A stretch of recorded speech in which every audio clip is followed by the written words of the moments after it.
Welcome back. Today we're diving into the world of call options.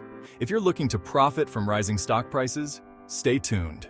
A call option grants you the right, but not the obligation, to purchase a stock at a set price, known as the strike price, before the option expires. Here's how it works. Imagine stock XYZ is at $100 and you expect it to rise.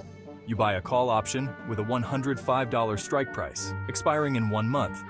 If the stock exceeds $105, you can buy it at $105, regardless of the market price. For example, if XYZ hits $120, you can buy at $105, making a $15 profit per share, minus the option premium. If the premium was $2 per share, your net profit is $13 per share. If the stock stays below $105, your option expires worthless, and you lose the premium. This is your maximum loss, making call options a defined risk strategy. The main advantage of call options is leverage. With a small investment, you can control a large number of shares, maximizing potential profits if the stock moves in your favor. That's it for call options. If you found this video helpful, please like, subscribe, and leave any questions in the comments. See you next time.